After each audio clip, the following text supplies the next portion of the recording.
Sure glad the free agents waited until 3 o'clock. Well, Pacific, I guess. They did wait until 3 Eastern time.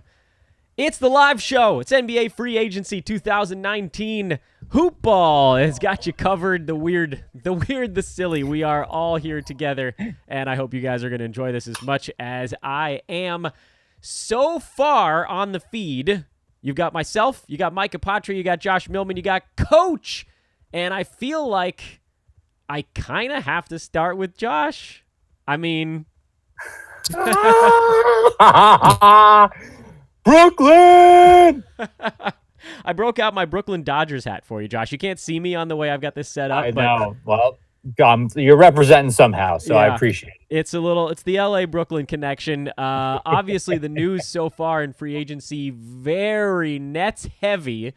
But we're going to take the next little bit to try to break down everything that's happened. Presumably, more stuff will actually get released at 3, but as we've now seen, and, you know, I will plan accordingly for next year, we probably don't need to wait until 2:30 to do this show because news has been breaking for a full 24 freaking hours.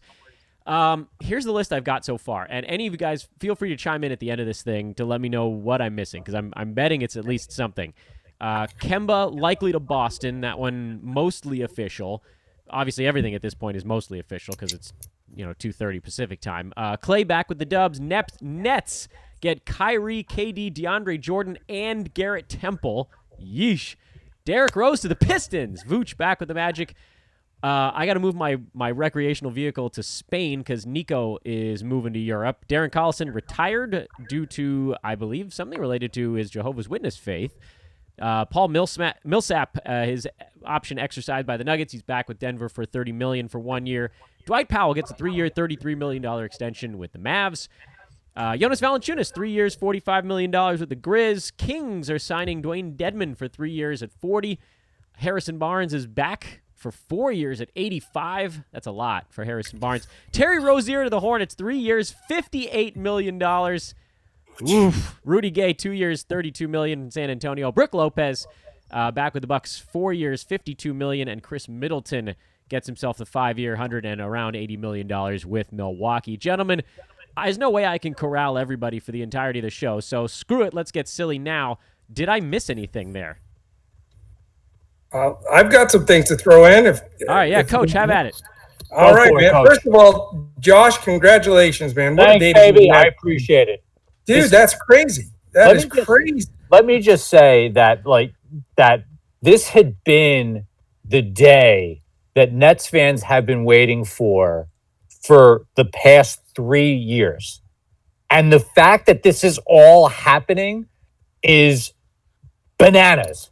It is effing bananas to me as a Nets fan that this has all worked out the way it has, and it has come at expense at the Knicks. I am over the moon. This has been short of my kids being born and my marriage, this has been one of the best days of my life. So this is great, and I'm happy to spend it with you guys. That's awesome, man. And I'll tell you, after what the Nets went through with that complete disastrous trade where they gave away every draft pick they ever had, basically, for those washed-up guys, Pierce and Garnett, just man, it's got to be so sweet. And like you say, it's also in the face of the Knicks, which is I feel bad for Hoop Ball or Knicks fans out there, but let me roll down some of the notes I took real quick just to have at it. Set some of us up, and then I'll pass it over to Michael. And if I apologize if I repeat some of these, but here's some of the news I jotted just from the last hour. Butler's meeting with the Heat tonight, and I guess the Heat have inside track on possibly getting Jimmy Butler. Kawhi favoring the Lakers if they're going to unload the bus and do the third max deal. We'll see. The Bucks. You did mention Lopez, Middleton, and George Hill are all returning. It looks like only Brogdon's going to hit the road. It's probably going to be too expensive. They extended Lillard for the max deal for $258 million. Good job. You can get it. $250 million. That's some baseball money right there. Craziness, man. Craziness. Blazers and Celts are in the last spot for Enes Kanter, the great Twitter Mongol that he is.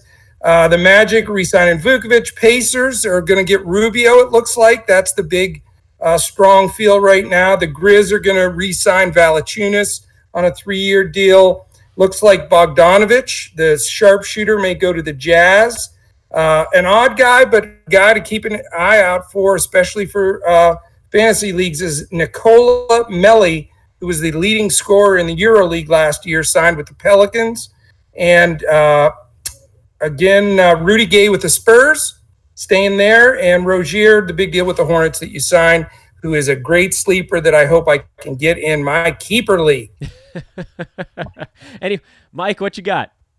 I think that wrapped everything right there. Pretty much had every nail on the head. I was going to chime in a little bit on the Rubio and the Bogdanovich news. That pretty much almost seems like it's done. I'm not really a fan of Rubio going to India. I think they needed more of a scoring dominant point guard to play alongside of Oladipo, just to kind of pack a little bit of a punch in that unit. They were one of, I think, if not 29th or 30th in the league in scoring last year. So not a huge fan of the move, but it's a good spot for fantasy owners. You know, this guy, he's a guy that can easily dish out 8 times a night, and they're going to need him to handle the ball while Depot's out. Damn. That's what I got so far. Damn. Things are, by the way, if you guys see things, maybe I should, this is what I should have said to them, to those watching before I hit the record button. If you guys see anything flash across and I don't immediately yell about it, feel free to just yell. That's what our show is going to be like. I mean, the beauty of these live shows and having all of us weirdos on at the same time is that you don't have to wait for commercial breaks. You don't have to wait for somebody to finish a thought. If something happens, we're going to talk about it. So what about from the fantasy standpoint? Because that's where we have the leg up on everybody else. You know, none of us here is Woj. None of us here is Mark Stein. None of us here is Haynes. We're not going to break the news, but none of those guys is going to talk about what this means for people's fantasy value. So let's talk about the Nets, because KD's out for the whole year, lest we forget. So all these guys are coming in, presumably to wait him out. They don't have D'Angelo Russell anymore at the end of all this. They'll be renouncing his rights quickly, I would assume. How does this all shake out? I mean, where does Kyrie go next year? What is DeAndre Jordan's role with Jared Allen and vice versa? Veterans, Karis LeVert, Spencer Dinwiddie. I mean, what do we make of all of this weirdness? Josh, this is your spot, man. This is your team. Yeah, this is my jurisdiction here. Yeah, you're going to be loading up on these guys, or are you going to be a little worried about it? Yeah, I'm probably going Homer with this team. I truly don't care. No, but if we were to just talk about it just strictly from a fantasy standpoint, D'Angelo Russell last year finished as, I think, 8 cat. He was somewhere in the top 30 around, or as high as that. 9 cat, it was around like 50. I don't have the exact numbers in front of me, but just to give you a general sense. And Kyrie Irving last year on a per-game basis was around the top 10, top 12.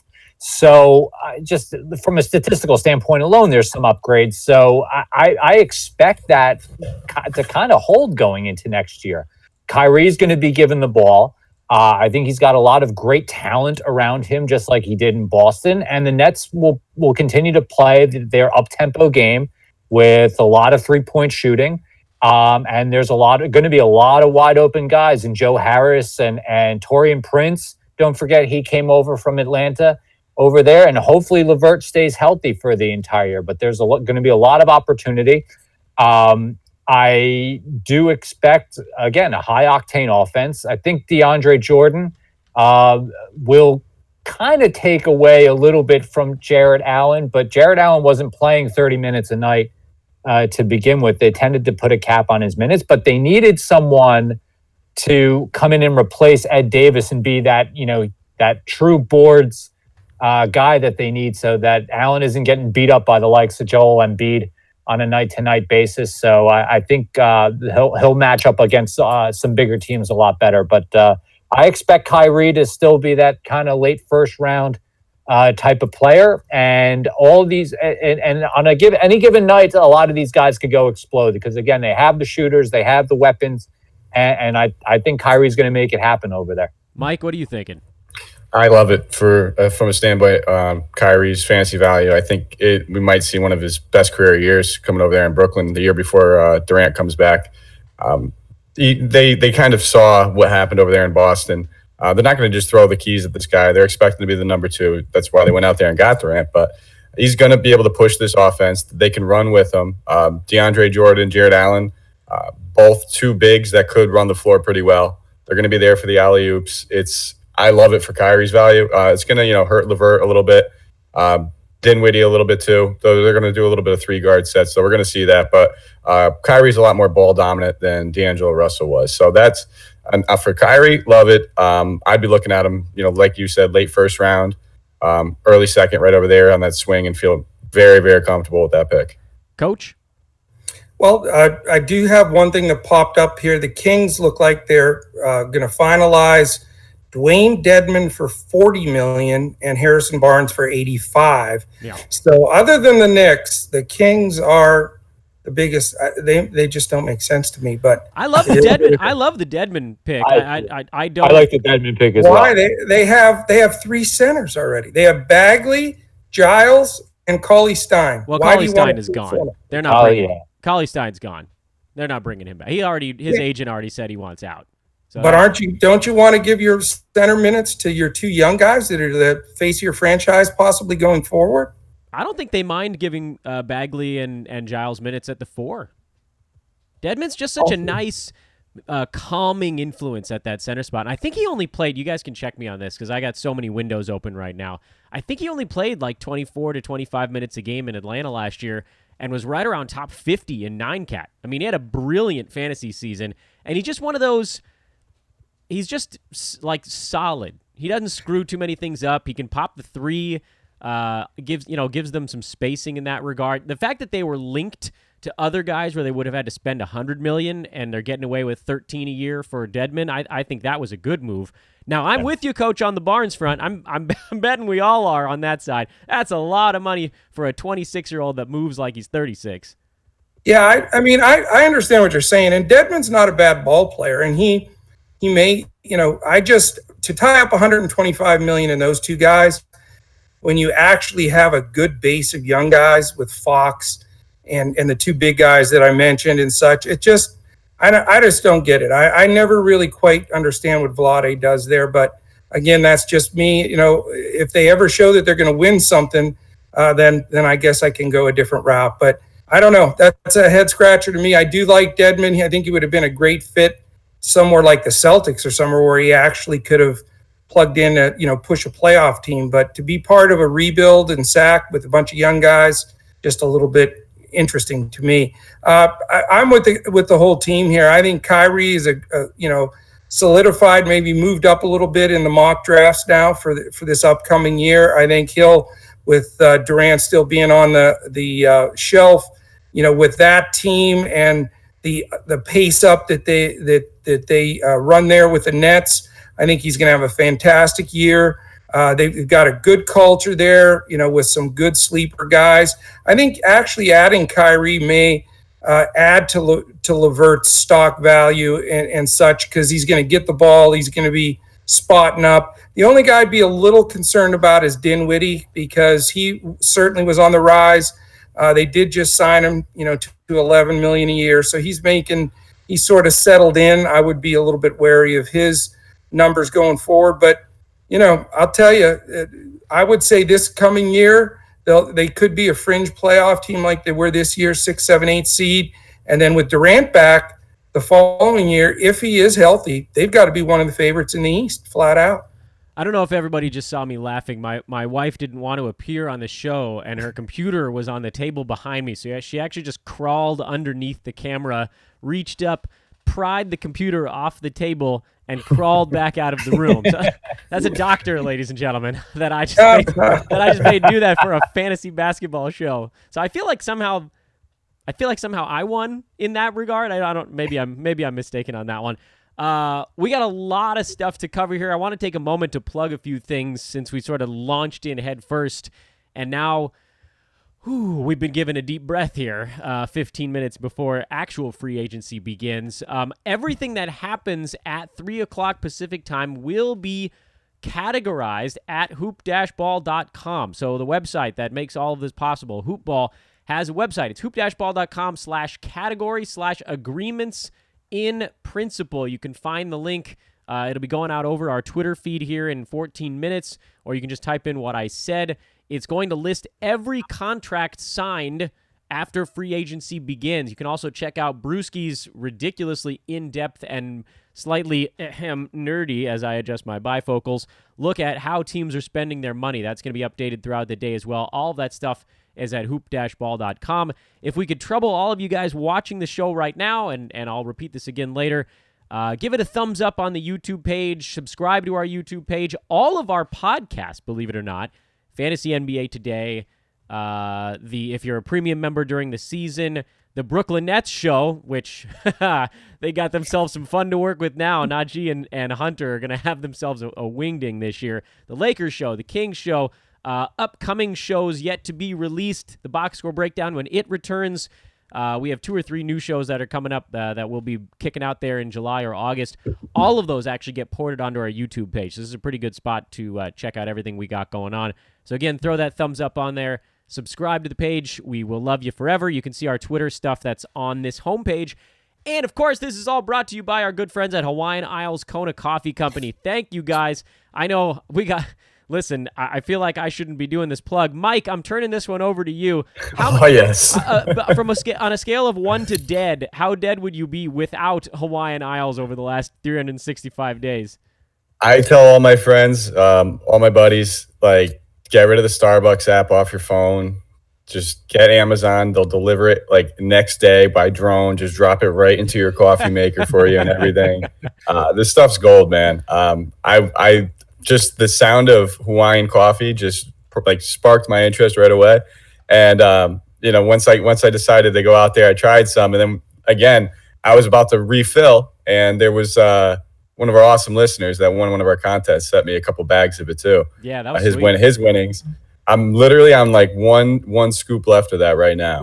So you're just milking it at this point. Yeah, well, the drone's gonna get a call. He'll be here soon. He's gonna be dropping off. I'm gonna go with a few different flavors this time. I think I had mostly dark roast last time, so I'm gonna switch it up, go a little lighter on the roast. I'm telling you, man. At HI Kona Coffee on Twitter, HawaiianIsles.com, or as Mike just mentioned, the easiest way, Amazon. Search for Hawaiian Isles. That stuff is available prime. User's choice here. We'll have a little bit of fun. Josh, I'm going to give you the next one since you got Nets to start. Yeah. Where are we going next? Who's the next signee you want to talk about here? Oh God.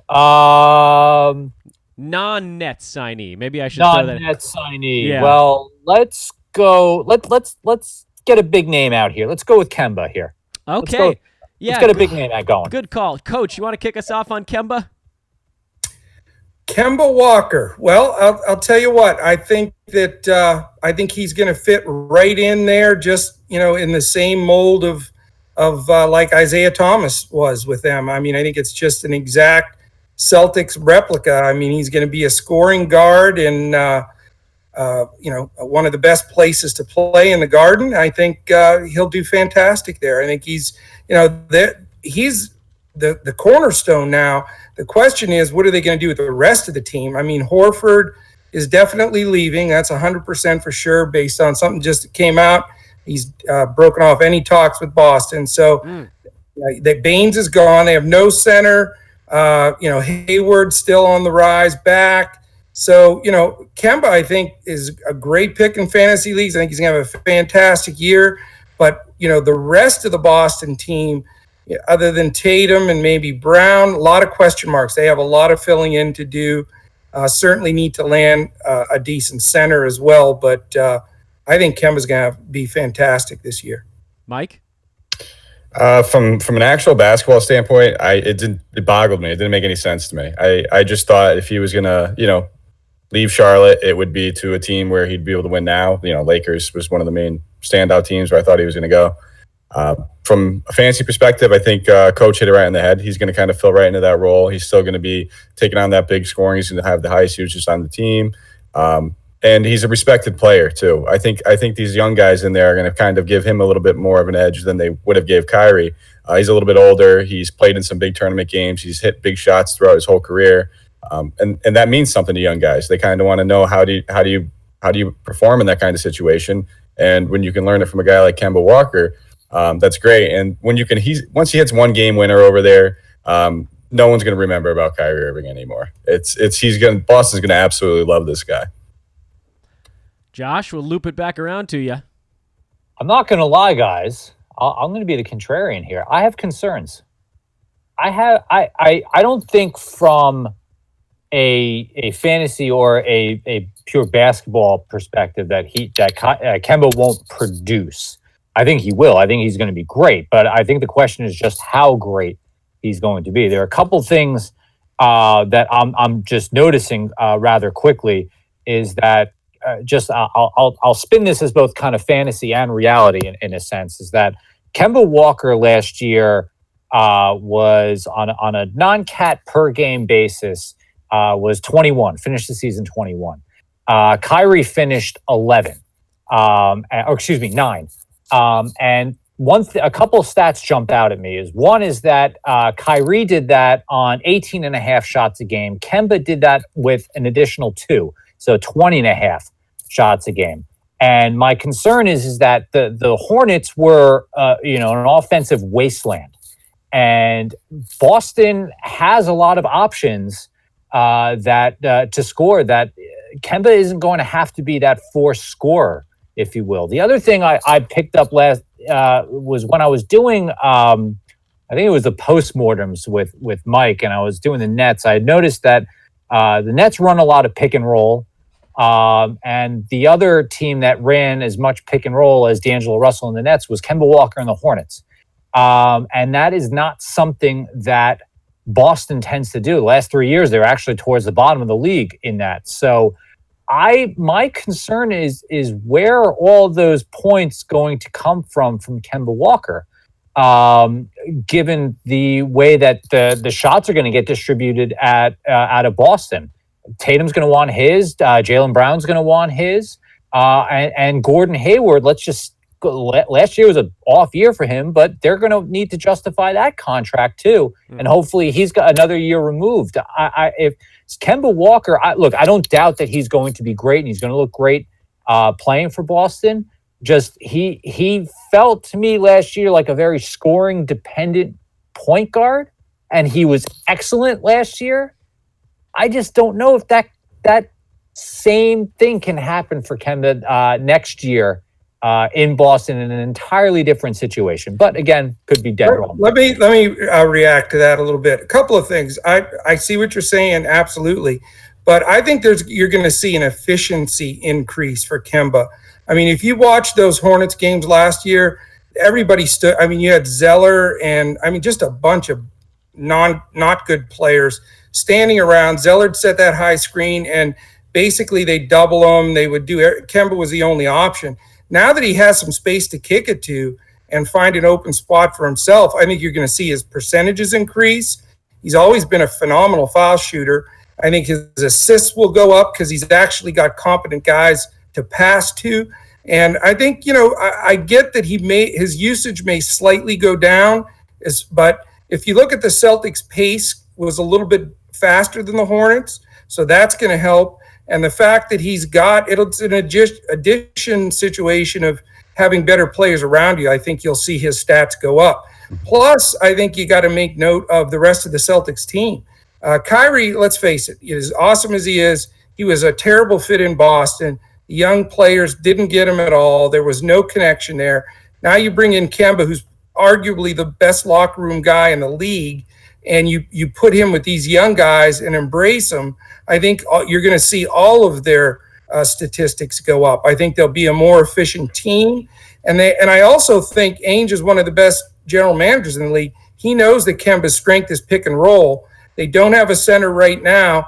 You bet they're going to go out there and find a center that's damn good at the pick and roll, because he just always finds the right guys. So I say uptick with Kemba, uptick with all the Celtics. And then as far as the Hornets go, God forbid, I don't know if there'll be a Hornet go in the top 10 rounds. It's poor MJ, man. I feel bad for him. Yeah, but at the same time, the reports are that they refuse to give Kemba the Supermax. So, at this point, I don't know what you can say on that front. You guys want to hear from the man who is probably almost driving himself to a state of full-blown nausea with everything going on? The great Brandon Marcus. You doing all right over there, buddy? I'm all right. I'm all right. I don't know about 4 more minutes if I'll be all right, but for now I'm okay. Do you need me to send you some Pepto? Because you know damn well I've got it. Yeah, so far I'm okay though. This whole Kyrie now going to the Nets, that's okay. I'm all right with that. Brooke Lopez going over to the Bucks, I'm good with that. I'm just waiting because all these tweets that you've been sending over the last week makes me think the Lakers are going to get 10 All-Stars. So I'm very scared. I actually Goes off the board, I'm in good shape. I get happy about that. I don't know if they're getting any of them. Although, now the Kawhi stuff is picked back up again today after it sort of dissipated a little bit yesterday. I honestly don't know what to believe at this point. Hey, you know what I also forgot to do here in the opening frame? Now that we got most of the faces here on the show, I want to make sure everybody knows where they can follow each of you on Twitter, because I'm not fancy enough with graphics to get those to rotate during the actual show. I don't have that many hands or computers. So there's not like a clockwise thing I can do. Brandon, your Twitter account, where can people follow you? At BD Marcus. Easy. Coach. At Joe Sarvadi, that's JoeSarvadi, also known as Coach. My lunatics on the Eastern Seaboard. Josh, where are you at on Twitter? At Josh Millman, Millman, at Josh Millman. Mike. You can find me at Mike Apotria, MikeApotria. And mine is actually on the screen because my face stays static on this thing. It's on. Sorry, guys. I'm a bit of a narcissist over here. But whatever. You guys knew that about me. I think we had a little bit of news just strike across my feed. What do we got? Nothing too strong. The Knicks are actually going at somebody. It just happens to be that they're meeting with Reggie Bullock tonight. Oh, not the free agent that Knicks fans were probably hoping that they. Ooh, you know what though? But wait, Mike, is this? Okay, so let's try to read between the lines a little bit. Are folks assuming that means the Lakers have to renounce Reggie Bullock's cap hold? Is that why he's suddenly popping up, or is this just timing is nothing here? Ooh, I'd have to look in. I have to check that. I'm not too sure about that. I think it was just like a timing is nothing, but I could be wrong. I've got some good Knicks news just popped up. They're also meeting with Julius Randle. That'd be a nice ad. I mean, but which one of us? I mean, we sort of saw this coming, right? Like if they didn't get one of the big guys, yeah, the Knicks are going to be doling out cash over the next little bit. And I say doling. Good pun. Thank you, Brandon. Thank you very much. I appreciate that. Okay, you're not allowed to come to the stadium That's ever fine. again. So. I'm gonna, all right, see you guys. I'll be back in a bit. Brandon, you're hosting now. I'm out of here. Oh my goodness gracious. Yeah, thanks. Okay, but listen, from a standpoint of like they got to do something now, that's probably true. Fantasy-wise, Julius Randle could do a lot of stuff if he's the only man that's like has any offensive competency going to the New York Knicks, right? Oh man, I'll tell you what, he would move way up my fantasy chart. That dude, he won some DFS tournaments for me. He doesn't care if his own guy's in the way. He'll elbow him out of the way to get the rebound. He's a stats machine, that guy. I think the Knicks may not win, but I'll tell you what, he'll be a valuable fantasy ad. Brandon, it seemed like you had something to follow on that one. Yeah, no, it just makes me think of your boy Mitch Robinson and what that means Yep. for him. And I mean, you always think with the Knicks that they're going to be bad. I mean, after this, you just feel bad for them, and they're going to be bad. The question is, does that mean that guys start resting down the stretch, even if they're guys that you have a large contract towards, and you wonder how long they're actually going to be there for? So it makes me worry. And I mean, obviously, Randall's a guy that you'll gladly take. And it's the same thing. Like for DeMarcus Cousins, I got him in a keeper league. I'm waiting to see where he ends up, hoping it's a bad team where he gets high usage. But I mean, it's tough to tell with the Knicks and who they're actually going to play and who's going to get minutes. And yeah, I feel bad for Mitch Rob. I didn't want to interrupt Brandon, but I just wanted to say it's 6 o'clock on the East Coast. Happy free agency, everyone. Happy free agency, everybody. And actually, we got news bomb too. Yeah, JJ Redick. Pelicans. There you go. You guys heard that as a group thread right there. JJ Redick has signed with the New Orleans Pelicans. Thad Young has signed with the Chicago Bulls on a 3-year, $41 million deal. The Thaditude is real. Wow. These are probably going to be pouring in very quickly, but Kristaps Porzingis, 5 years, $158 million with the Mavericks. It's all happening. It's all happening, everybody. I need a freaking animated we'll say GIF. I'm gonna go with GIF instead of GIF on this one. I need an animated GIF just to replace my face with on this show for the next little bit. What do you guys think about Mike? I'll come to you first on this one. What do you think about the fit of JJ Redick joining the very young Pels? I mean, it's almost like what he just did over there in Philly. Bringing a veteran guy who's played on a playoff team before. Show these guys how to win. I don't think he's expecting to win. He's just trying to secure the bag real fast. I didn't see how long was the contract for. Was it how many years? 226. 2 years. How old is he? He's 34, 35. That I don't know. Yeah, he can end up going. He can go for one more when he's 39. He could pull a Corver and still get a ring out of this. But he can fit anywhere he goes. JJ Redick is a cog that you can fit in any machine. He knows his role. He comes off screens and just nails threes. That's his job, and he's been doing his job for the past 20 years, dating back in Duke. So, I love the fit anywhere. I would have liked to see him stay in Philly just because I thought that he was a very, very important piece to what they were trying to accomplish. He was a great floor spacer for them. Made a lot of sense pairing him with Tobias Harris out there. So it's a great move. A lot of money though. $13 million. For Lonzo Ball, by the way, because everyone's building up this Ball Holiday backcourt, and then all of a sudden now you bring in JJ. That's the weird thing is what's going to happen because JJ's not going there to sit on the bench. He's going there, you would think, to start. Yeah. That's a good point. Actually, the fit is unusual. I mean, could JJ play the three? No. Ingram will play three. I think Holiday's probably going to move. I got a feeling he may go. I had listened to. I mean, I can't substantiate that other than an interview I saw with Griffin stating that the type of team he was trying to put together, and it just sounded like they wanted to really make it a completely fresh start. I don't know. We'll see. I know Holiday's contract's pretty big, but I think that Redick's a good ad for them. I think Griffin is the best. It was the greatest hire ever. I mean, you go from New Orleans being the laughingstock of the world with their failed trade and AD sitting out and everything falling apart, and all of a sudden they've got Zion and all these Lakers and picks and adding guys. I mean, man, you talk about turning it around quickly. That's just amazing. The other note I want to say real quick, and then I'll No, man, have at it. Listen, the less I have to talk, the better for my pipes. The other thing I want to say is what that tells me about the Sixers is they're going to back up the truck for Tobias Harris and really give him the which upsets me because I know the Mavs were looking at Tobias as a top-notch guy, but it looks like to me the rumored Butler to Miami means Tobias is going to get a max deal with Philly to stay with Embiid and crew there. So I think it's a good move all the way around. It does certainly feel that way. Sorry, all right, continue. In case I'm checking news. Sorry to interrupt. Dwight Powell agreed with the Mavericks. Yeah, and I think we got that. And Gerald Green.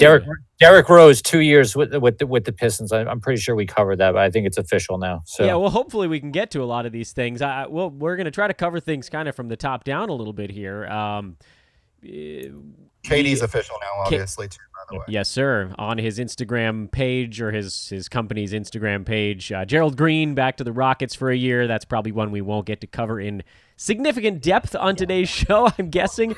Thad Young, 31-year-old Thad Young, 3 years, 41 it just said, with the Bulls. That's a weird shocking. move. Yeah, that's a weird shocking move from a basketball standpoint. Makes a lot of sense if somebody's going to give you, $13 to $14 million a year. I assume that means they're going to play him because 31-year-old guys who have $80 million in their bank account are usually looking for playing time or rings, or maybe like a combination. Small forward last year because I know they had Markkanen playing the 4. Did they even have? I mean, they had Wendell Carter Jr. playing the 5. I don't think they even had a legit 3. Porter. Yeah, Otto Porter. Yeah, but was he a free agent or is he signed under contract? I think he signed that big deal. He signed a fat one, yeah.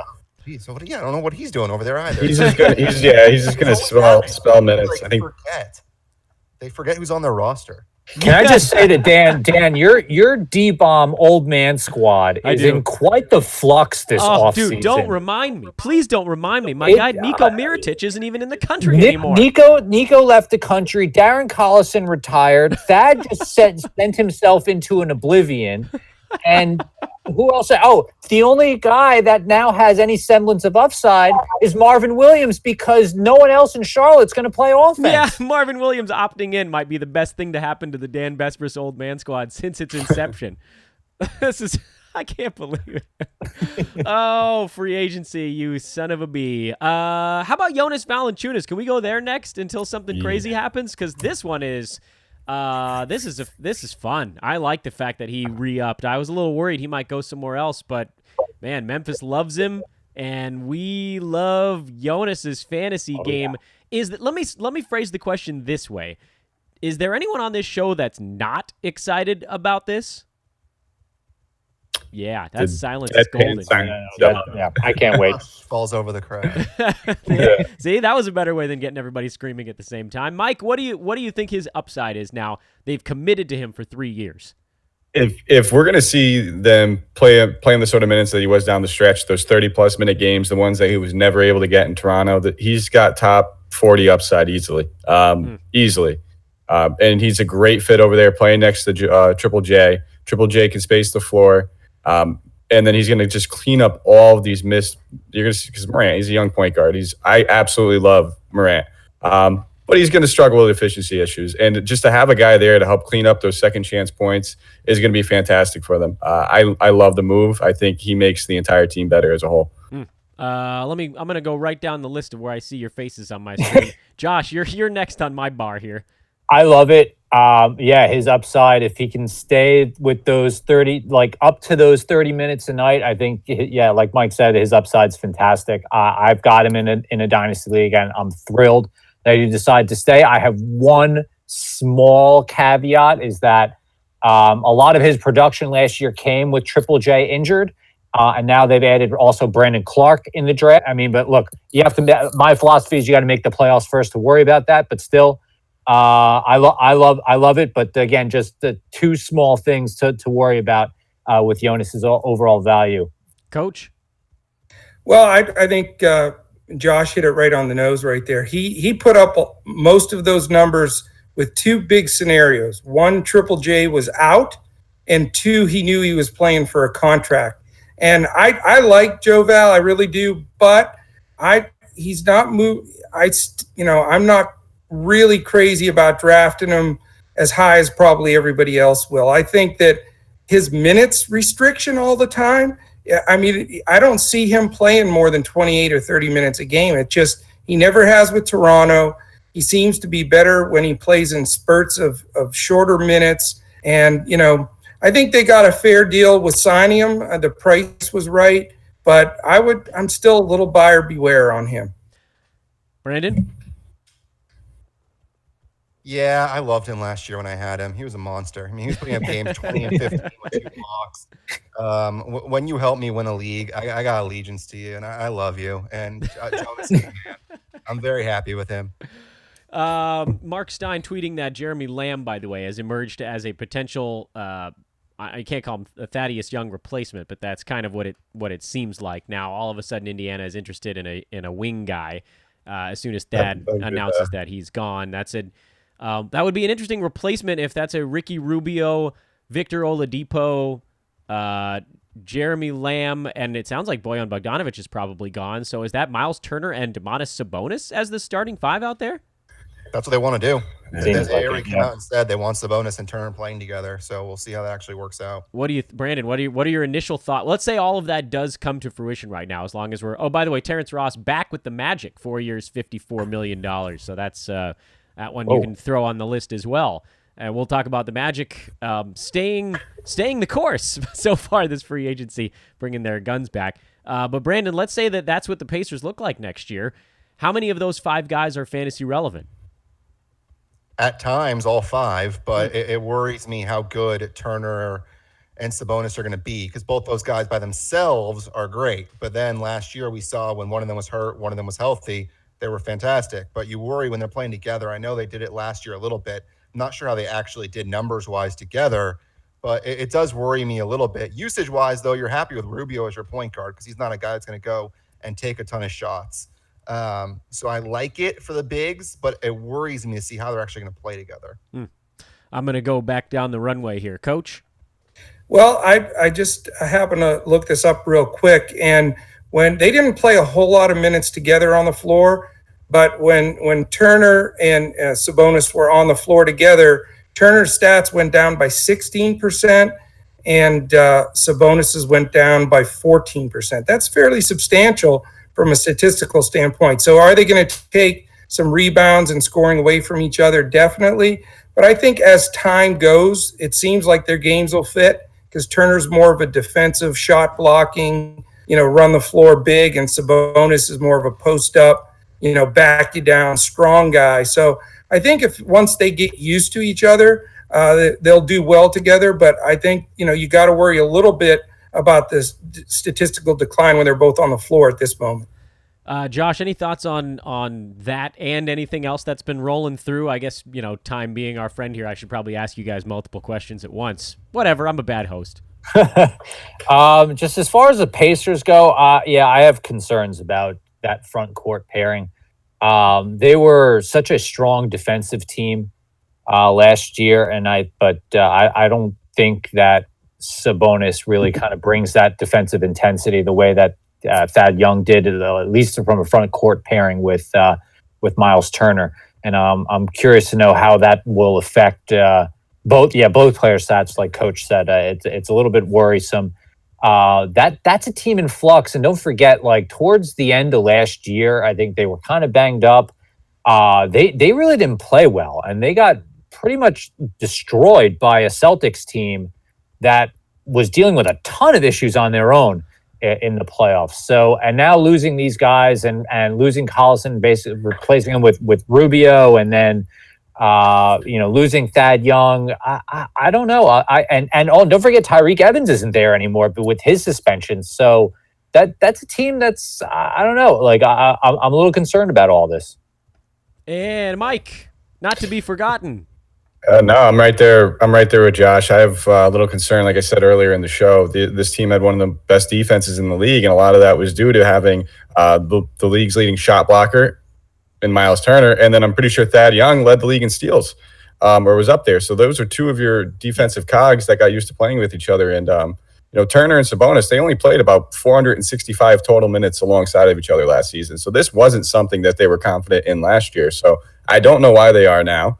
The chip that they have with Sabonis, he is their trade chip, and I thought that's one of the guys that they're going to utilize to kind of get a little bit more offense in there.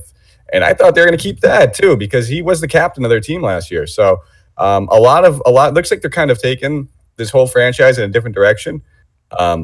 Maybe trying to allow these younger guys to kind of step up and be one of those new captains, be one of those new leaders. Who's going to do it necessarily? We're all probably thinking it's going to be Oladipo, Turner, those two guys, but there's a whole bunch of new pieces in flux and coming in, going out. They're going to have to find their identity, and it's going to be tough to see these guys play alongside of each other because as soon as something goes wrong, as soon as they start to struggle, that's what they're going to pull the plug on, and it's going to be trying to get a stretch for someone a little bit smaller than Sabonis. They'll probably space them out eventually. I think they'll figure it out. They're gonna figure out it's not going to work, and they're going to have to space them out. And like they may start together, but I feel like Mike, they'll probably end up just figuring it out where one of them plays more minutes in the second than the other.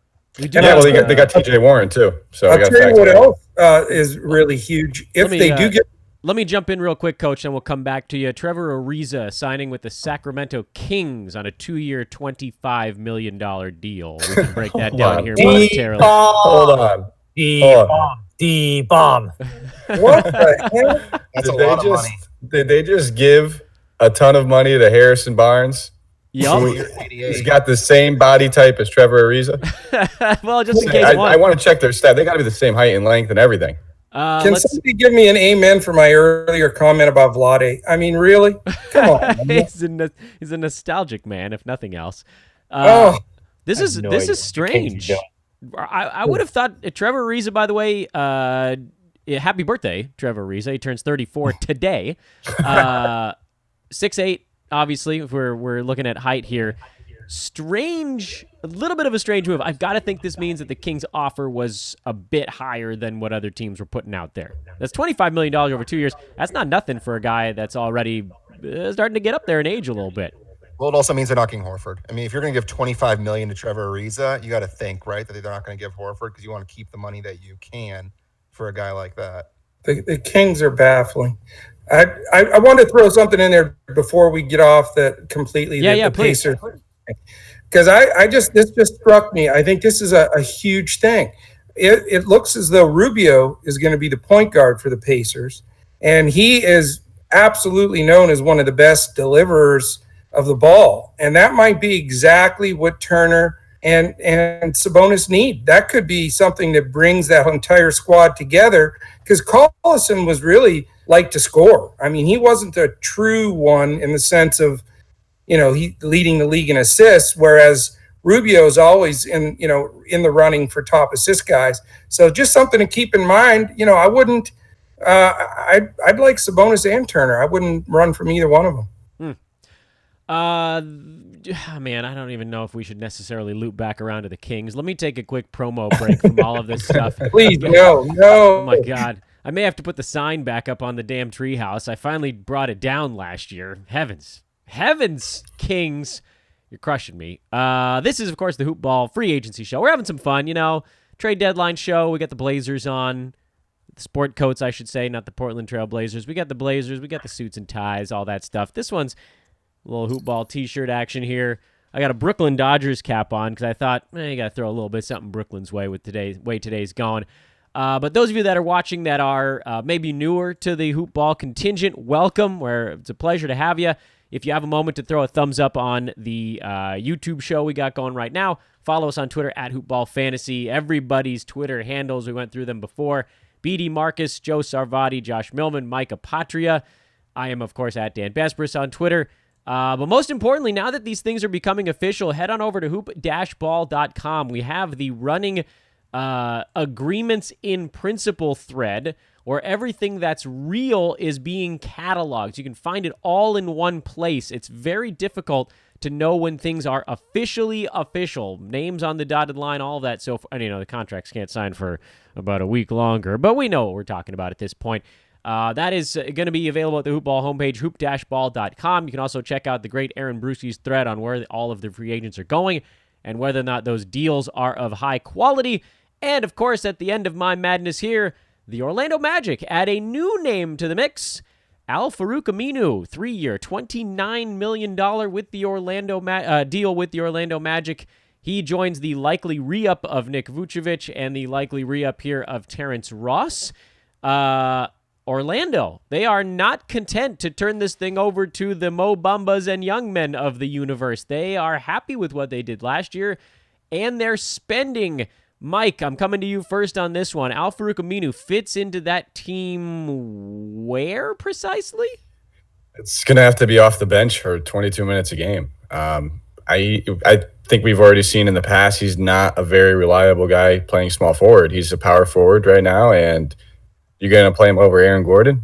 It just seems like a lot of money just to try to take a stab at some names. And I could be wrong. Wasn't his last contract a beast too?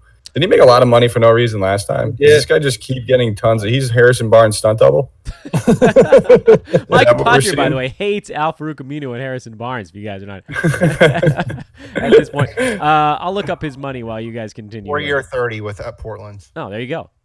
Brandon, Johnny on the spot there. He has 35 total $1 million in his NBA career. So this is going to basically double that for him. I don't understand. Does any of you guys feel free to leap in here? I really don't understand where he fits because they have Aaron Gordon already playing the 4. There's no real space for him. They got Vooch. He better not take a minute from Jonathan Isaac. I was just about to say, Mike. I mean, you've got one of the most promising young forwards on your team in Jonathan Isaac, and we've been just waiting for the breakout. And then you're thinking, oh, does Vooch resign? All right, even if he resigns, it's fine. That's not a big deal. It doesn't take anything away from Isaac. But now bringing in Aminu to this mix where it's like, what does Aminu like play point guard? Did I miss some like parallel universe where he can like bring the ball up and like in transition and get these guys open looks? I really don't know. And here before the Aminu signing, I was about to defend the Orlando Magic for trying to run it back with Terrence Ross and these guys because they were actually really, really good in the second half of last year and making the run that they did to get into the playoffs. So perhaps they're thinking, you know what, maybe the second half was more indicative of who they are than they were in the first half of the season. But then they do this, and I'm like, guys, come on. Like, just I take it all back. I get the feeling here, just leaping in, that this is, Brandon, you and I were actually texting about how there's these different tiers of free agents, and they always come off the board in two distinct waves. There's the domino free agent tier, where certain guys know that they're going to get the money from the teams that don't get the max free agents. And those are the guys that are just like one click down from the top dudes, like the Julius Randles, who we talked about before, who's obviously not going to be a first choice for a team, but somebody that misses out is going to go spend too much. And then as you move down the list into sort of the like really good role players, they're going to be out there trying to get their $10 to $12 million a year right now before they run into a situation where it's a bunch of teams with, mid-level and room exceptions trying to get you for 5 or 6. So we're seeing all these $5 or $6 million guys taking their $9 to $12 million right out of the chute. I think we're going to see a pause here shortly where everything's going to wait on Kawhi Leonard. The fact that these are the guys that are getting this money doesn't surprise me that much because they know if they wait, they're going to end up with those exceptions and veteran minimums deals where guys that are a click up from them are actually waiting for the accidental max contracts. Coach, do you agree on that one? Well, you know what? I actually am going to defend Orlando a little bit here. I mean, they haven't been relevant in a long time. I think the fact that they re-signed their guys that helped them really make a run at the playoffs last year, and they have Markelle Fultz, who could turn out to be phenomenal steal at point guard. You don't want to forget about that. You never know what's going to happen with that guy. I mean, he's put up a triple-double, in like 12 games played with Philly. So, I like Steve Clifford's, to me, an outstanding coach. I thought it was a great sign for Orlando when he went there last year. He turned the franchise around pretty quick. And, guys like Aminu, as much as we're saying, oh, man, I mean, he's a terrible guy for fantasy and DFS and all that. But when you're building an actual team, and you need a guy off the bench to come in and be a complete stopper on the other team's best guy, he's going to do that. And he's going to hit, he's a 3-and-D guy that can knock a few threes down. I like what Orlando's doing. I think they're going in the right direction. Bringing Vuk back, I think he's awesome. And, with the young guys that they have in place now, and if Fultz pans out, look out, they may be okay. Brandon, my question for you, based on what we talked about, and there's so many names out there, is this sort of following what we thought we'd see with this like weird grouping of tiers of guys? Yeah, 100%. It's guys that, like you said, that are role players. The guys like Derrick Rose that may a little bit older, and if he waits, he may have to settle for something like $4 or $5 mil. Instead, he got a little bit more. Guys like JJ Redick are going to get paid, and it makes a lot of sense. I mean, you look at the top guys that are probably left, and you have your Kawhis, you have your Butlers, your Russells, your Harris, Brogdon, Redick, obviously now off the board, Bogdanovich, Horford, all those guys. Those are guys that are going to get paid. No matter what, they're getting paid. And so Aminu, I mean, he probably knows that he doesn't fit perfectly with Orlando, but he also is going for that money. I mean, it's clearly not one of those situations where he's going somewhere where he's going to try and win a championship. It's where he can get the most money. And in this case, I mean, it makes sense. Mike? Yeah, no, I completely agree with both you guys. It's just at the end of the day, Orlando knew they weren't going to be one of those teams taking a stab at one of these max kind of guys. So they knew they weren't going to have the money tied up. And that's where Al-Farouq Aminu, and I'm sure his agent told him he can capitalize. If he signs an early deal, he's going to be able to get those second-tier teams, those low-end playoff teams, maybe the teams that haven't made playoffs in a year or two, to spend up a little bit more. The teams that are contending, like we said, the LA teams, the New York teams, those guys who are going to go out there and take a stab at a couple max guys, they're not going to put any money invested into these second tier, third tier, fourth tier type of free agents because they want to have all the money available. They don't want to tie it up. So this is where you see these second-hand teams kind of come in and overpay for guys. We see it happen all the time. If we look at Charlotte, I'm pretty sure that's half of their team right now is overpaid second tier, third tier free agents. Wait, let's use that as a segue point. We have not talked about the fact that Terry Rozier is going to be making almost $20 million a year. More than Kemba Walker was. Unbelievable. More than he made, I think. enough. Yeah, isn't it? I saw Duncan Smith, I think, tweeted that the Rozier deal, 3-year, $58 million, is basically the entirety of what Kemba made during his time in Charlotte. What the hell's going on out there, Mike? Are you talking to me or Michael Jordan? Because Well done, good sir. Point, Micah Patria. it's lack of better words. I know we're live. It's a shit show.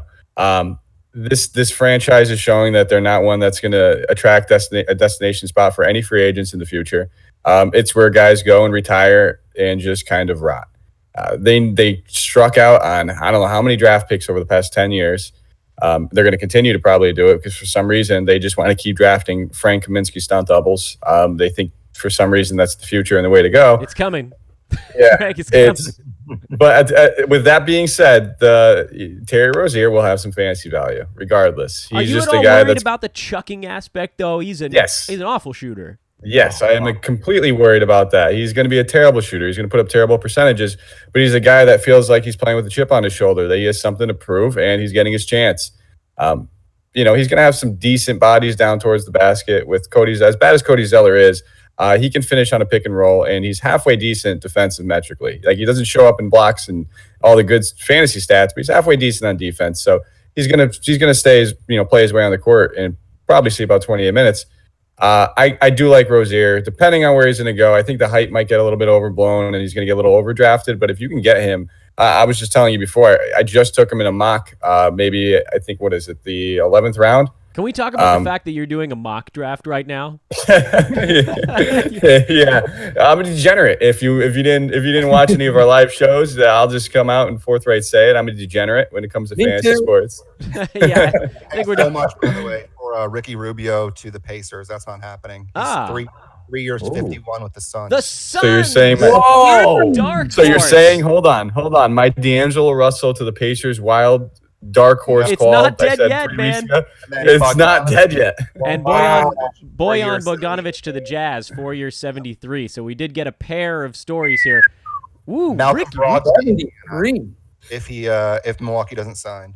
Wow. Holy Brogdon. hell. Okay, let's figure out That's a what. hell of a signing for Phoenix. I like that.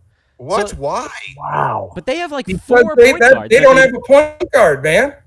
Yeah, but it's I don't love that. Rubio.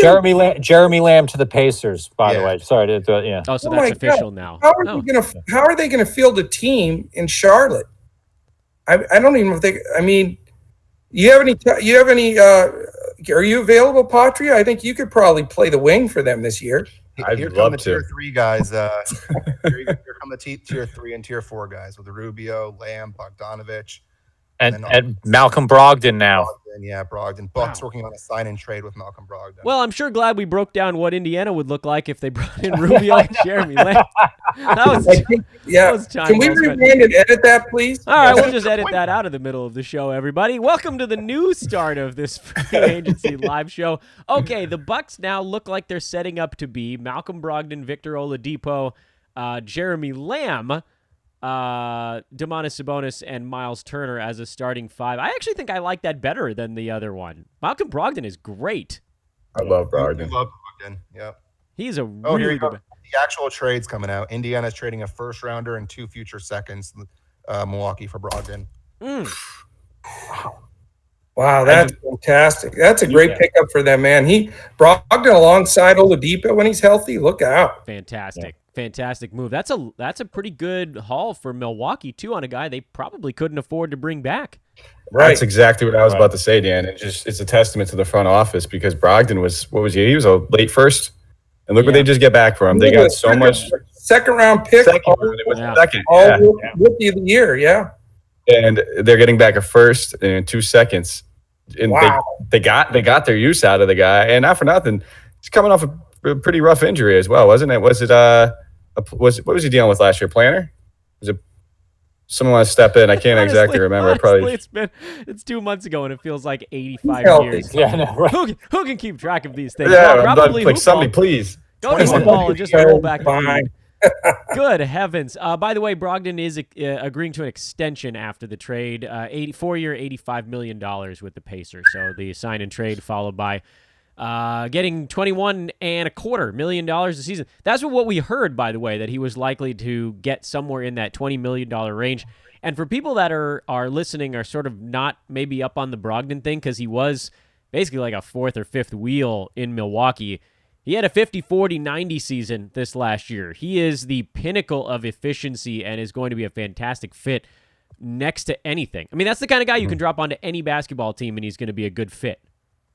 I love it. I love the move. And I said on a different show, it wasn't Fantasy NBA Today. I said on some other show recently that I really was hoping the Pacers would find a way to wiggle through this free agency without losing everybody. And this is great for them. That's a massive jump over Ricky Rubio, who is more like a 35-something 90 guy. So you got the free throw percent the same between those two dudes, but Brogdon just leagues and bounds better on the offensive side of the ball. So that was fun. That was a little bit of a flurry here. Brand new looking Indiana. Where do they fall in the Eastern Conference now, Coach? I think you were in the middle of talking when we launched into all this stuff. Is Indiana now a threat to win the East? Because I mean, we don't know where Kawhi's going yet, but it's looking like Philly's going to lose one of their two guys. Boston lost Kyrie and Horford. I know they got Kemba, but the East looks wide open all of a sudden. Well, I think the bottom line is for the next 5 or 6 years, the East is going to go through Milwaukee. Yeah. I mean, I know they lost Brogdon and that hurts, but man, they're loaded with, they've got Bledsoe and Middleton and Giannis is going to be signed to a supermax. They're going to be all locked in. Now, plus they got those extra picks now too. That's going to help them, fill in some spots. I think that was such a great move for them. So I think they're going to be the team to beat for quite a while. But that I'll tell you, the question is, when is Oladipo going to be back, and is he going to be at 100%? Because I know he's not supposed. He's supposed to be out at the very beginning of the year for a little while. But if he does come back and he's healthy, and they get that mixture in there with that Sabonis Turner thing going, I mean, they certainly have the talent to do it. There's no doubt about it. I think that's a really chips all in move for them, though, to trade away that many draft picks. But more power to them. They got to go for it. We got a question, by the way, in the chat room that we sort of touched upon very early in the show, Josh. So I'm going to throw it back to you now because we're about an hour in. What happens to Karis LeVert? I think you touched on Jared Allen a bit. Is there enough to go around without KD this year? And then what about in the future? I think without KD this year, there's opportunity. I just think it's going to be hard to figure out on a game-by-game basis. I think over the course of the season, I have no problem picking a whole bunch of Nets on any of my fantasy teams because I think they all have different skill sets and they can all get to that kind of top 100 range that you need to fill out your roster. I think Karis LeVert, they're still going to need a secondary scorer to Kyrie Irving with no KD. And I think for a while, before D'Angelo's breakout, he was becoming their primary scorer. Forget their secondary scorer. Harris was becoming their primary guy. He was their go-to guy that they wanted the ball in his hands in the fourth quarter. So he was kind of having that top 75-ish season before the injury. He struggled when he got back, but he was starting to flash that look again in the playoffs. So I think they're going to need a complimentary scorer to Kyrie. I think he can be that guy. And I still think there's room to grow in his game, but I also think they have guys like Joe Harris, like Spencer Dinwiddie, like Taurean Prince, who can go off on any given night. Thomas Bryant, by the way, leaping in here, and then Josh, I want you to finish that thought. Thomas Bryant agreeing to a 3-year, $25 million deal to stay with the Washington Wizards. That's a big time hoop ball guy right there. So we're gonna get to that in just a second. Josh, finish up your thoughts on the Nets now. Apologies for jumping in. No worries. I mean that kind of wrapped it up. I think on a night by night basis, I think the Nets might drive a lot of DFS players kind of nuts. if they're all healthy, other than Kyrie Irving.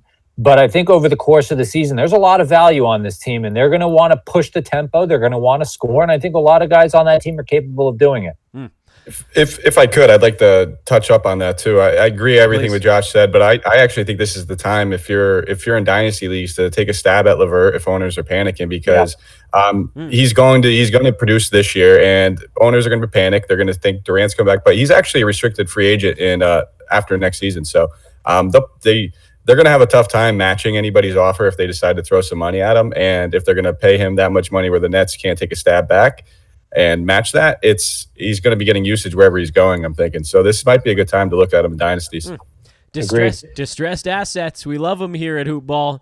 Hoop-ball.com is the website. Throwing out a couple of promos here as we head into the last 25 minutes or so of this show. Obviously, if something crazy happens right at 4 o'clock Pacific, we will break that down as well. But that is the unofficial target time for when we'll let some of this stuff mellow for a tad. And then you can obviously follow all of our stuff on Twitter.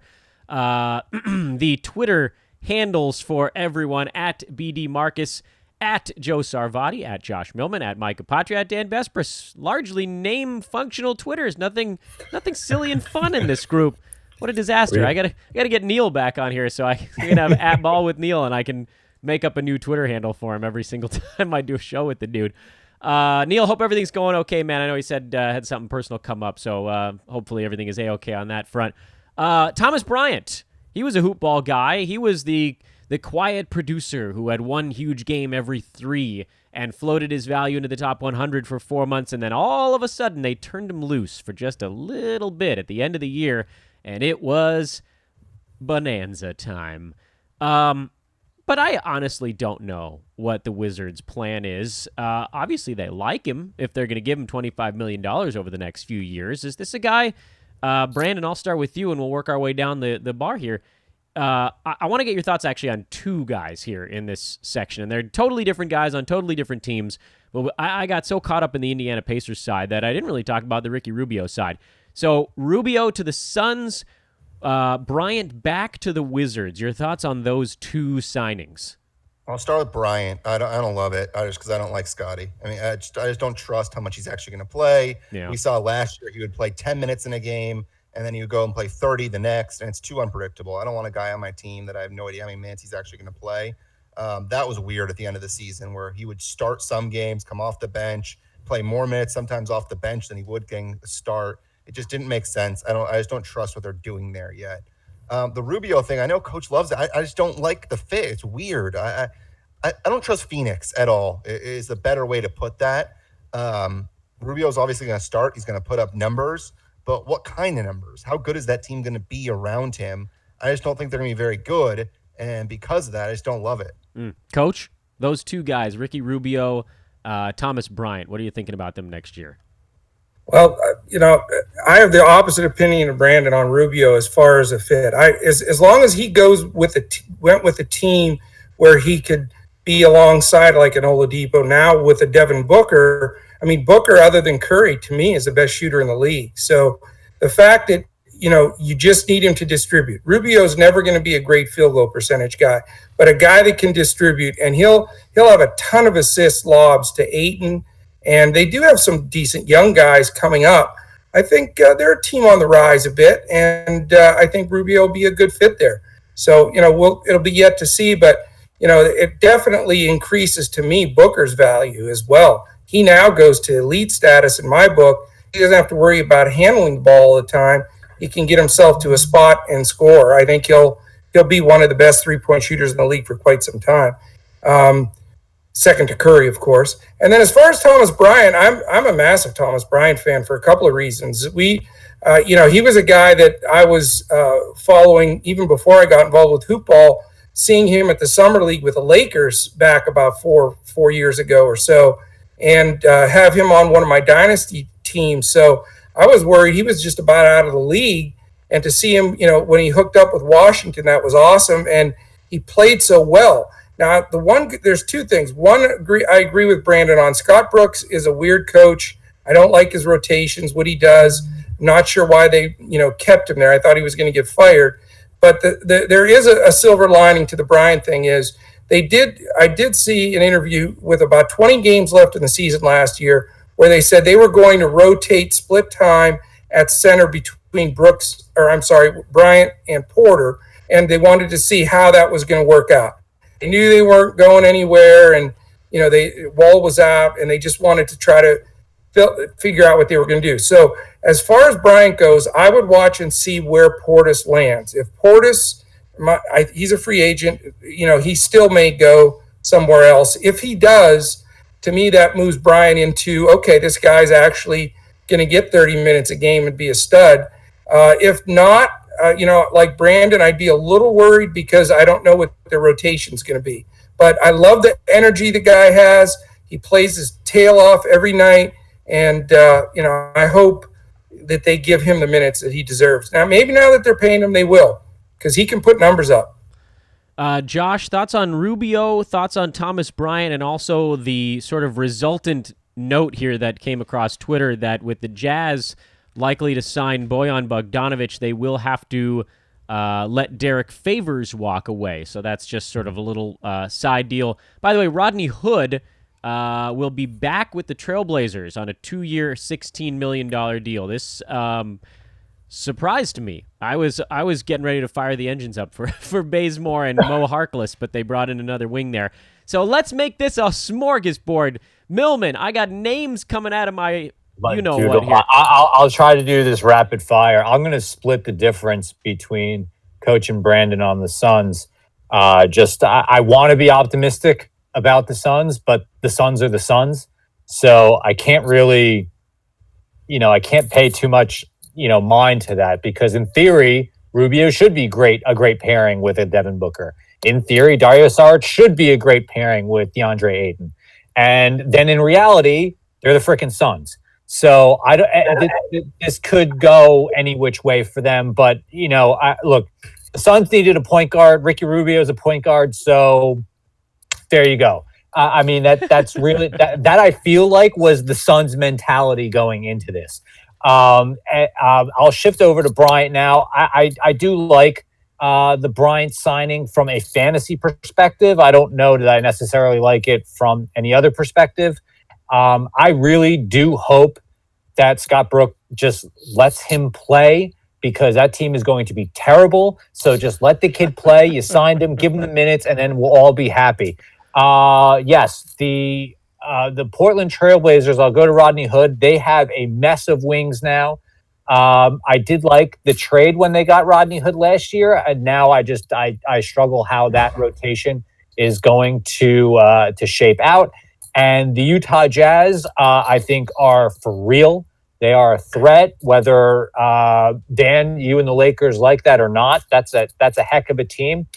Even without Favors, I'm sure that they'll try to find someone to back up Rudy Gobert at the center spot on the cheap, and go from there. But I still like the signing. I think it does kind of hamper from a fantasy perspective. There's going to be an even distribution of scoring and minutes across from Conley, from Donovan Mitchell, from Smokin' Joe, from now Bojan. That's a lot of mouths to feed on that team, but they're going to be a really good basketball team. Mike, you had to go last on this one. A lot of stuff has been happening. You just talk about whatever the hell you want at this point. I'm throwing my cards up in the air. I could do another Wine Isle or Kona Coffee shout out. We'll take it. I love the Bryant move. The only thing that's keeping me a little bit hesitant is that that guy Dwight Howard is still there, unfortunately. So is he healthy next season? Is he playing? Or are they just going to say ride the pine until we can find a place for you? If that's the case, if we know Bryant's playing 30+ minutes, I love him. I absolutely love him, but we don't know that just yet. So I'm keeping my my expectations tempered. He was actually in my queue as my very next pick for this mock draft. And I'm a little upset about that now because this came out. My last pick. It's a mock draft at the end of the day. It doesn't really matter, but yeah, I wanted to have the best mocked team, and that might hamper it. As far as Rubio, it's I think Josh hit the nail on the head. It's literally FOMO for them. They didn't want to miss out on another year of not getting a decent point guard. They've struck out the past 5 years, so they were desperate. And it's just, secure the bag, get the guy. You know, we know what he can do. We know his game at this point. We know that we don't need a point guard to, you know, be a scorer. We need someone to facilitate this offense, especially for these young guys. And I just don't know how he's going to fit there personally. Ayton's a back to the basket kind of center.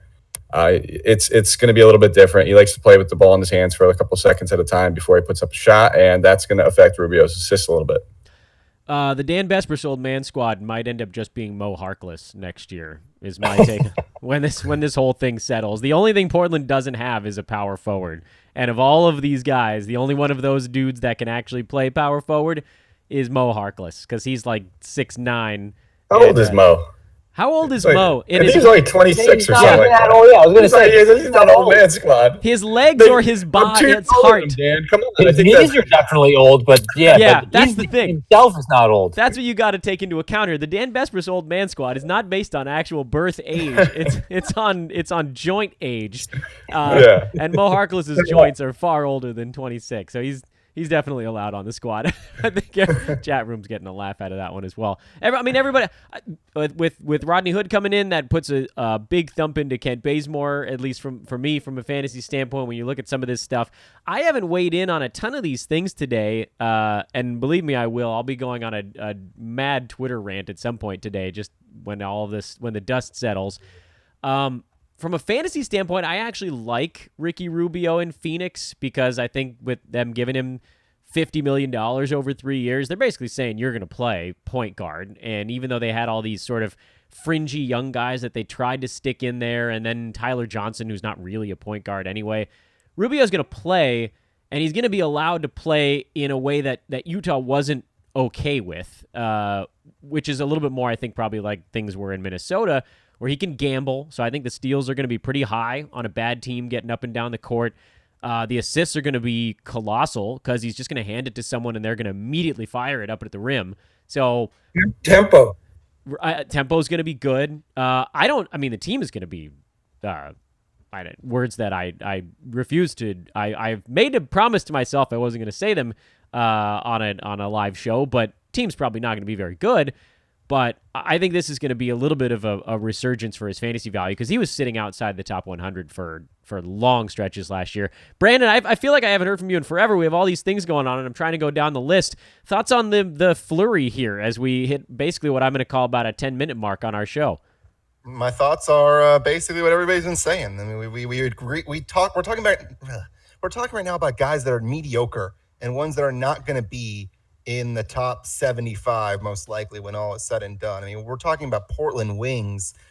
You're talking about Mo Harkless. You know that we're at the point now. We're just waiting for the big guys to sign. The one guy that I'm kind of curious to see if he decides to get money or he decides to wait and maybe go for fit is Danny Green. Yeah. Because he's someone that you could easily see get paid now. But if he doesn't and he decides to wait, he could get screwed over by a couple of $1 million. So you wonder if he decides to wait for a guy like Kawhi or Jimmy to figure out where they're going, or if he decides to just get his money and run. Yeah, because he could easily get, one would assume, what J.J. Redick just got, 2-year, 27. I mean, that's got to be a given, because he's J.J. Redick with better defense and then like 7 years younger or something like that. I lose track of how old all these guys are. The reports that I had seen on Danny Green, and someone can jump in if I miss any of the details on this, is that he's actually waiting because if Kawhi returns, then he also wants to run it back with Toronto. That was what I had heard, but I don't know where. I don't have the source offhand. There's so many damn things I'm trying to keep on a notepad document over here that, trying to remember who tweeted it out. Mike, Josh, Coach, did you guys hear anything different than that?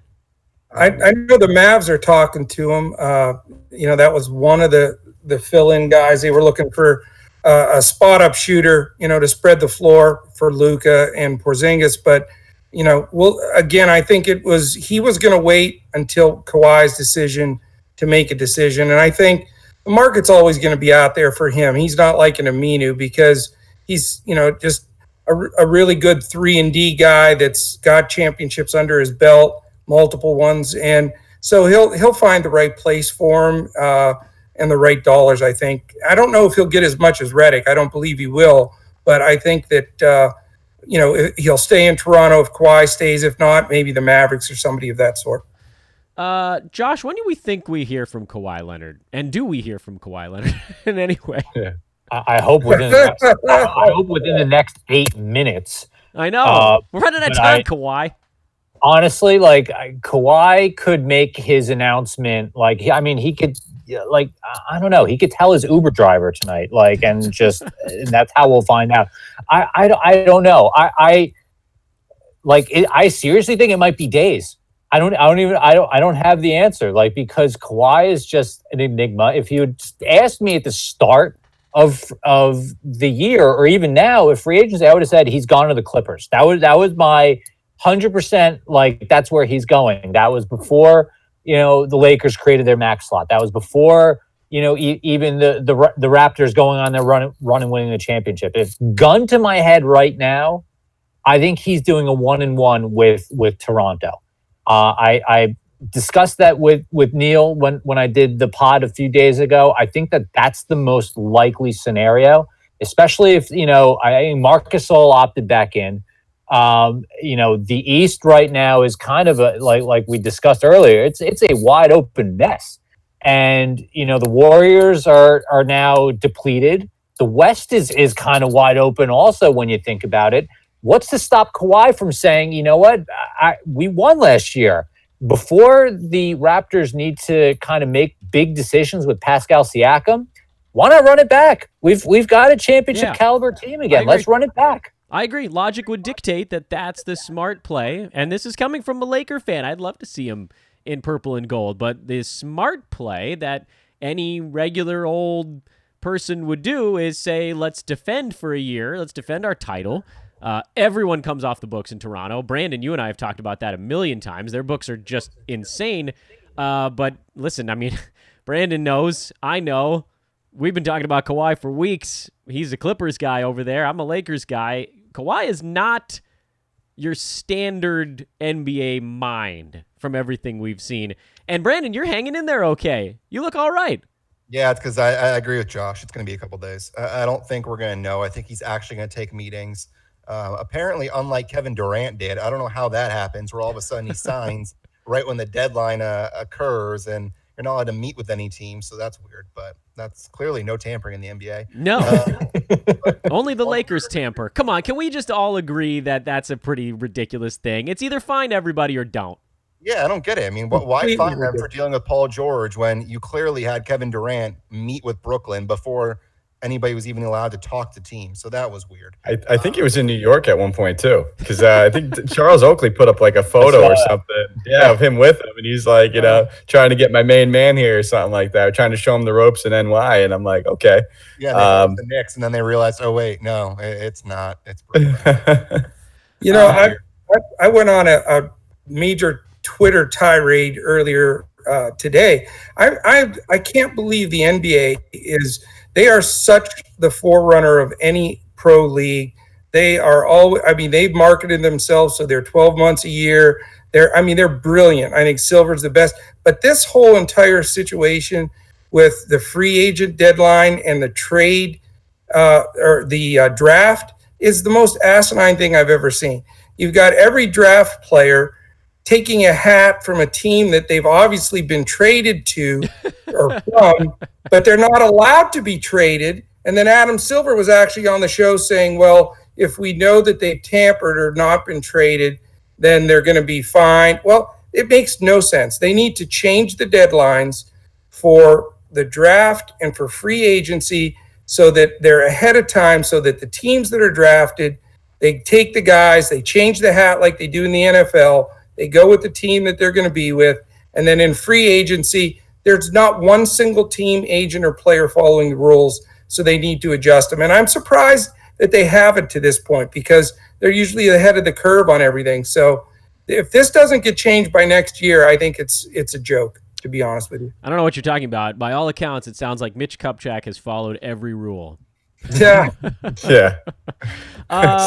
Yeah, let's knock this nonsense out, NBA. You guys are doing so many things right. It's that's why it bugs us, I think, is that the NBA does do so many things with such a good game plan from a marketing standpoint that this is like, what? If this doesn't does not compute error kind of thing.